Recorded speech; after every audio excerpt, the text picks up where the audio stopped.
O livro do profeta Isaías. Isaías viveu em Jerusalém na segunda metade do período do reino de Israel. E ele falou em nome de Deus para os líderes de Jerusalém e Judá. Ele falou primeiramente sobre o julgamento de Deus. Ele advertiu os líderes corruptos de Israel que a sua rebelião contra a aliança deles com Deus teria um custo. Que Deus usaria os grandes impérios da Assíria e depois da Babilônia para julgar Jerusalém, se eles persistissem na idolatria e na opressão dos pobres. Mas esse anúncio foi combinado com uma mensagem de esperança. Isaías acreditava profundamente que um dia Deus cumpriria todas as promessas da aliança, que ele enviaria um rei da linhagem de Davi para estabelecer o reino de Deus. Lembre-se de 2 Samuel 7, que ele iria liderar Israel em obediência a todas as leis da aliança feitas no Monte Sinai. Lembre-se do capítulo 19 de Êxodo. E tudo isso aconteceu para que a bênção e a salvação de Deus fluíssem para todas as nações, como Deus prometeu a Abraão em Gênesis, capítulo 12. E é essa esperança que compeliu Isaías a falar contra a corrupção e a idolatria de Israel. Agora, o livro tem um conceito literário bastante complexo, mas há uma maneira simples de ver como tudo se encaixa. Os capítulos de 1 a 39 contêm 3 seções grandes que desenvolvem o aviso de Isaías sobre o julgamento de Israel. E tudo isso culmina em um evento no final do capítulo 39, a queda de Jerusalém e o exílio do povo para a Babilônia.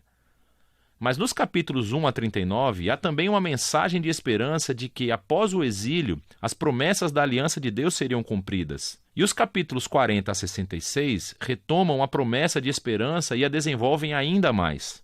Nesse vídeo, vamos nos concentrar nos capítulos de 1 a 39. A primeira parte principal focaliza a visão de julgamento e esperança de Isaías para Jerusalém. E começa quando Isaías acusa os líderes da cidade de rebelião da aliança, idolatria, injustiça. E Deus diz que ele vai julgar a cidade, enviando as nações para conquistar Israel.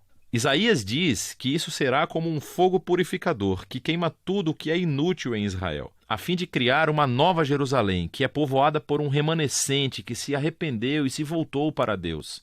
E Isaías diz que é quando o reino de Deus virá e todas as nações virão ao templo de Jerusalém e aprenderão a justiça de Deus, trazendo uma era de paz e harmonia universal.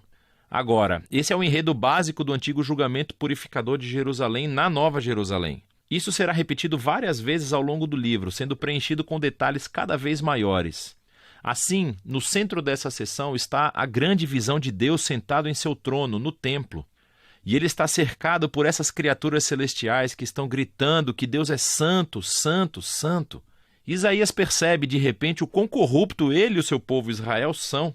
E ele está certo de que ele será destruído pela santidade de Deus. Mas isso não acontece. A santidade de Deus, na forma desse carvão ardente, vem e o queima, mas não para destruir. Pelo contrário, ele o purifica do seu pecado. E à medida que Isaías pondera sobre essa experiência estranha, Deus o comissiona com uma tarefa muito difícil. Ele deve continuar anunciando esse julgamento vindouro. Mas como Israel chegou a um ponto sem retorno, as suas advertências terão um efeito paradoxal de endurecer o coração das pessoas. Mas Isaías deve confiar no plano de Deus. Israel será cortado como uma árvore, deixado como um toco no campo. E esse toco será chamuscado e queimado. Mas, depois de toda aquela queimação, Deus diz que esse toco fumegante é uma semente santa que sobreviverá no futuro. E é um pequeno sinal de esperança, mas quem ou o que é essa semente santa? O resto dessa sessão oferece uma resposta.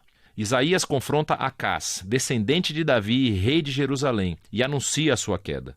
Deus diz que é o grande império da Assíria que primeiro cortará Israel e devastará a terra. Mas há esperança. Por causa da promessa de Deus a Davi, ele enviará, após essa destruição, um novo rei chamado Emanuel, que significa Deus conosco. E o reino de Emanuel vai libertar o povo de Deus de impérios violentos e opressivos. E Isaías descreve esse rei vindouro como um pequeno broto de novo crescimento que emergirá do velho toco da família de Davi. É esse rei que é a semente santa do capítulo 6. E o rei será capacitado pelo Espírito de Deus para governar uma nova Jerusalém e trazer justiça para os pobres. E todas as nações procurarão esse rei messiânico para obter orientação. Seu reino transformará toda a criação, trazendo paz. Agora, você terminou os capítulos de 1 a 12 com uma boa impressão da mensagem de julgamento e esperança de Isaías. Mas quando tudo isso acontecerá? Isaías viu outro império surgindo após a Assíria. E essa é a Babilônia, que também atacaria Jerusalém e realmente conseguiria destruí-la.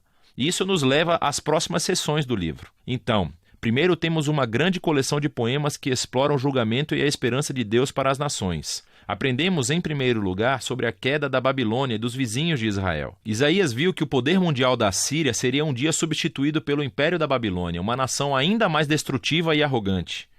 E os reis da Babilônia alegavam que eram maiores que todos os outros deuses, e assim Deus prometeu derrubar a Babilônia. E não apenas a Babilônia. Isaías prossegue listando os vizinhos de Israel, acusando-os do mesmo tipo de orgulho e injustiça, e prevê a sua derradeira ruína.